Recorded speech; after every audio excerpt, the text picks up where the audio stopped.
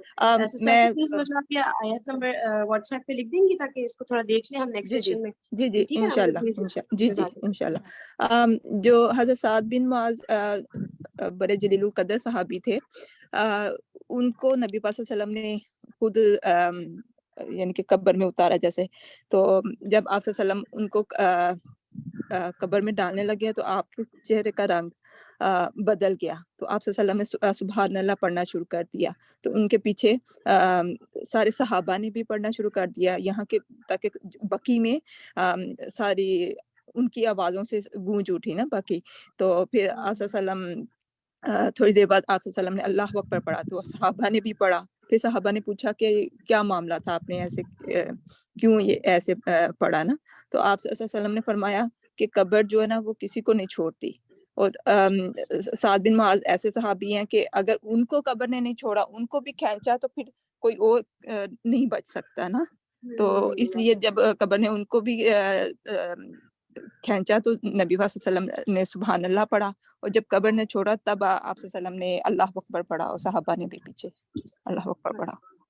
سبحان اللہ. یعنی کہ خبر ایک دفعہ سکویز ایک طرح سے ضرور کرتی ہے نیک سے نیک انسان کو بھی. جی تو یہ سب اتنی عبرت لینے والی چیزیں اللہ تعالیٰ محفوظ فرمائے. اور میں یہ سوچ رہی تھی 25 دن یہ والے 25 دن وہ والے, یعنی کہ مسلمان تقریباً 50 دن سے یہ دونوں جنگیں لڑ رہے تھے, یعنی تقریباً 2 مہینہ. امیجن کریں مسلسل 2 مہینہ جس میں کوئی آرام نہیں, کوئی کچھ نہیں, مسلسل کتنا. یعنی کہ میں کیا رسول پاک صلی اللہ علیہ وسلم کی ٹریننگ تھی ان کے لیے, کتنا وہ مینٹلی اسٹرانگ تھے. فزیکلی تو بہت زیادہ جو ہے اس پہ اسپیشلی بنو قریظہ والے میں تو اتنا وہ نہیں تھا, لیکن مینٹل ہی کتنا زیادہ یعنی کہ اسٹرانگ ہونے کی ضرورت ہے نا آپ کو. تو کیا ٹریننگ ہوگی, ہم لوگ تو امیجن بھی نہیں کر سکتے. ہم لوگ تو چھوٹے چھوٹے کام 1-2 گھنٹہ بھی ہم کر لیں تو ہمیں بس آرام چاہیے ہوتا ہے کہ تھوڑا ریسٹ کر لیں, تھوڑا لیٹ جائیں, تھوڑی کمر سیدھے کر لیں, ہے نا. اور یہ لوگ کوئی 2 مہینے مسلسل کتنا زیادہ مینٹل اسٹریس میں رہے. اور فزیکلی بھی ظاہر سی بات ہے, سردی تھی, بھوک تھی, اور وہاں پہ تیر اندازی وہ سب تو چل ہی رہی تھی جو غزوہ احزاب ہے. تو اللہ تعالیٰ ہمیں بہت کچھ لرن کرنے کی توفیق نصیب فرمائے, لیسنس جو اس میں ہیں. اور ہمیں بھی اللہ تعالیٰ ہمت طاقت دے, اور یہ جو سستی کاہلی اور بہانے بازیاں کام چوریاں یہ سب جو ایک ہوتے ہیں نا ہماری پرسنالٹی کا پارٹ ہوتی ہے, اللہ تعالیٰ ہمیں ان سب سے نا دور رکھے. اور بہت ایک چست اور وہ کہتے ہیں نا یعنی کہ تندرست اور فزیکلی مینٹلی اسٹرانگ اس طرح کا مسلمان بنائے. اور ہم سے نا اللہ تعالیٰ اسلام کے اتنے بڑے بڑے کام لیں انشاءاللہ کہ جو انقلاب آنا ہے, اللہ تعالیٰ اس میں ہمارا ضرور ایک مطلب شیئر ضرور رکھے ہمارا نا, ہماری اولاد, ہماری فیملیز, ہمارے خاندان سب کا نا. اللہ تعالیٰ ہمیں اتنی ہمت طاقت دے. کوئی چھوٹا کام تو یہ ہے نہیں, لیکن ضرور اللہ تعالیٰ ہمارا بس شیئر اس میں ضرور رکھے انشاءاللہ. اچھا, اور کوئی آپ کو کچھ اگر ایڈ کرنا چاہے گا تو آپ کر سکتے ہیں, پھر اس کے بعد میں جو میں آگے بس ہمارا ایک ہوتا ہے. جی جی ہاں. چیز سوچ رہی ایڈ کرنا چاہ رہی تھی کہ جس طرح حضرت سعد کی جو ایج تھی وہ 37 جب شہادت ہوئی, اور اگر 9 سال پہلے انہوں نے اسلام قبول کیا تو وہ جو ہے وہ 20s میں تھی جس وقت وہ سردار تھے مدینہ کے. تو یہ بھی ہمیں سوچنا چاہیے کہ وہ کیسے پرورش ہوتی تھی ان لوگوں کی, اور پھر اسلام کے بعد کیسے نبی پاک صلی اللہ علیہ وسلم ان کی ٹریننگ کرتے تھے کہ سچ ینگ. مطلب آج کل ہم دیکھیں کہ 37 ایئرس کا ایک مرد جو ہے وہ کہاں ہوتا ہے, اور اس وقت کے حضرت سعد کہاں تھے. واقعی نو ڈاؤٹ سچ میں میری سمجھ سوچ سے بھی نہیں باہر ہو پہنچ جاتی ہے سکتی. یہ کئی دفعہ بات کہ یہ کیسے. باقی وہی بات ہے نا کہ ہمیں سمجھ نہیں آ رہی ہوتی, اور بس یہ ہمیں یہ مسلسل نا اس وقت میں رہنا پڑے گا. ہمیں بہت زیادہ بکس ریڈنگ, ویڈیوز, اسکالرس کی, یہ سب نا تو تب بھی سمجھ تو پھر بھی نہیں ہے اس طرح سے آنا کہ جس طرح ان لوگ کی پرسنالٹیز تھی, لیکن کسی حد تک کچھ میں بھی ہمیں اس میں سے لرننگ مل جائے اور ہم اپنے آپ کو ان جیسا بنانے کی کوشش ہی کر لیں, ہے نا. کیونکہ ہم لوگ تو بالکل ہی دور رہے ہیں نا, ہم لوگ تو بس قرآن کی تلاوت, نفل نماز, اور ان سے آگے ہم بڑی, ہمیں لگتا تھا یہی بہت بڑی بات کر لی ہم نے. اگر ہم نے قرآن کی تلاوت کر لی یا ہم نے ایکسٹرا 2 نفل پڑھ لی ہے تو بس یہ ہم پیک پہ پہنچ گئے نا ایمان کے. تو اب اللہ کا شکر ہے, اللہ کا بہت بہت کرم ہے, اور جو علماء کرام ہے ان کا احسان ہے ہمارے اوپر کہ وہ انہوں نے ہمیں یہ ان چیزوں کا شعور دلایا. اور سب سے پہلے تو ظاہر سی بات ہے اللہ تعالیٰ کا ہی احسان ہے. اس کے بعد ان سب میں یہ جتنے بھی اسکالرز آئے موٹیویشنل جو ہیں جیسے ساحل ندیم ہے, اور جتنے بھی اس طرح کے ہیں جن سے ہم لوگ کو اتنی موٹیویشن ملی کہ ہمیں سمجھ آیا نا کہ دین کی طرف آنا ہے, دین کے لیے محنت کرنی ہے. تو بس اللہ تعالیٰ اس راستے پہ ہمیں اور آگے بڑھائیں انشاءاللہ. اور جی کوئی اور کچھ کہنا چاہتا ہے؟ ہاں نہیں بالکل صحیح بات ہے فرین. میں یہ کہتی اصل میں ہم لوگوں نے یہ واقعات ابھی تو ہم لوگ ہی دیکھیں اب پڑھ رہے ہیں, لیکن ہمارے اصل میں ضرورت اس بات کی کہ ہمارے بچے جو ہے نا, ہماری جو اب ہم جیسی مائیں اگر ہم پڑھ رہے ہیں تو ایٹ لیسٹ اپنے بچوں کے ساتھ یہ ضرور ڈسکس کریں، کیونکہ ان کو تو کچھ بھی نہیں پتا ہے نا. ظاہر ہے کہ تربیت سے بہت فرق پڑتا ہے آپ کو، جب آپ پڑھتے ہیں، جب سمجھتے ہیں، جیسے ہم لوگ اب پڑھ رہے ہیں. تو اب اسی طرح سے اگر ہم اپنی فیملی کے ساتھ مل کے بیٹھ کے پڑھیں، کچھ ڈسکشن کریں، تو پھر ہمارے یہاں جو ہے نا کچھ کسی نہ کسی حد تک کہتے ہیں نا بس جو ہے اگر آپ ایک پتھر پہ مستقل پانی پڑتا رہے تو کچھ نہ کچھ جو ہے نا وہ اس کے اندر وہ پیدا ہو جاتی ہے، گھسنا شروع ہو جاتا ہے وہ بھی نا. تو وہ اس طرح ٹائم سے ہے ہمیں جو ہے نا کیا بہت ضرورت کچھ؟ ہے اس بات کی کہ اس سیرت کو ہم پڑھیں بھی اور پھر اس کو سمجھیں بھی. ٹائم ہے کیا کچھ آپ کے پاس؟ جی جی بالکل بالکل ہے کچھ نہیں؟ جی جی بولوں گی تو پھر لمبا نہیں ہو جائے، اس لیے ڈرتے ڈرتے پوچھ رہی ہوں. ہے ہے ٹائم جلدی پڑھے ریئلی؟ جی بولے بولے ٹائم ہی بالکل نہیں. بالکل اگر کوئی بزی ہے اوکے، تو وہ کوئی بات نہیں، وہ سیشن لیو کر جائے، کوئی برا نہیں مانے گا. ظاہر ہے سب کی کمٹمنٹس ہوتی ہیں. اچھا. باقی جو لوگ اسٹے کرنا چاہتے ہیں وہ اسٹے کر لیں، ہے نا، کوئی مسئلہ نہیں ہے ایسا. جی تو السلام علیکم ورحمۃ اللہ وبرکاتہ. آپ لوگوں کا ڈسکشن سن رہے تھے کہ ابھی ہم لوگوں کی اچھا آواز تو آ رہی ہوگی نا؟ جی جی اچھا، تو یہ میں کہہ رہی تھی نا کہ وہ لوگ کیسے ہوتے تھے اور ہم لوگ اس طرح کے ہیں، اور یہ ایسا کیسی طاقت ہوتی تھی ان کے اندر، ایمان کی قوت ہوتی تھی جس کی وجہ سے کہ وہ جاتے تھے اور جنگوں میں اتنے ینگ 20+ میں اتنے ینگسٹر سارے اس میں پارٹ لیتے تھے، اور اتنا جوش اور جذبہ یہ سارا کچھ ہوتا تھا. تو ہم لوگ سمجھتے ہیں ہم لوگ چونکہ دنیاوی اس میں پڑھے لکھے پرورش پائے ہیں، اور جس طرح سے ہم لوگ کے والدین نے اور ہم لوگ کو جس طرح پڑھایا ہے، جس دنیاوی ہم پڑھائی اور ڈاکٹر انجینئر بن جانا اور یہ بس اپنے کو کچھ نہ کچھ یہ کر لینا، یہی ہمارا گول اور ایم یہی رہا ہے. قرآن تو بس ایک ناظرہ کی طرح پڑھ لیا اور بس ایک سمجھا کہ دین یہ ایک وہ ہے، 5 وقت کی نماز پڑھ لی تو اٹس مور دین انف، مطلب ہمارا بچہ نمازی ہے، ہمارا بچہ قرآن پڑھتا ہے، یہ جانتا ہے. یہی ماں باپ کا بچپن سے ہم سب نے یہی دیکھا ہے اور ہم سب اسی زندگی میں رہے ہیں نا. تو اس لیے ہم کو یہ نہیں پتا ہے کہ ابھی دنیا میں کہاں کہاں کیا کیا ہو رہا ہے. تو کافی میں اپنی پریکٹیکل پرانی بات بتانا چاہتی ہوں. یعنی سمجھ لیں 30 ایئرز بیک کی بات ہے. تو 30 ایئرز بیک کی بات، یہ جو کشمیر کا وہ یہ جہاد تو ہر وقت بہت ہوتا ہے نا پاکستان سے، بچے بالکل ینگ بچے جایا کرتے تھے پاکستان سے. وہ کشمیر کی آزادی کا ایک ان کے اندر جوش جنون یہ سب تھا. تو ہم لوگ پوری فیملی کے ساتھ یہاں سے ہمیں انوائٹ کیا تھا، تو ہم سعودیہ سے ادھر گئے تھے کشمیر جو ہے تو بارڈر پہ. تو وہ بارڈر کے اوپر تقریباً 7-8 ہزار کلومیٹر اوپر بالکل پہاڑ کے اوپر وہ خیمے تھے، تو بنے تھے جگہ جگہ ٹریننگ سینٹرز تھے. تو وہاں پہ لیڈیز بھی ہوتی تھیں جو کھانا پکا رہی ہیں اور وہ سب کر رہی ہیں. مطلب اتنی مجاہد عورتیں، ہمارے اپنی پاکستانی لڑکے بھی اور لڑکیاں بھی، اور اتنا بڑا بڑا گروپ ہوتا تھا بچوں کا اور وہ بچیوں کا اور بڑے لوگوں کا، اور وہ وہاں پہ ٹریننگ کرتے تھے باقاعدہ سے گن کرنا یہ کرنا.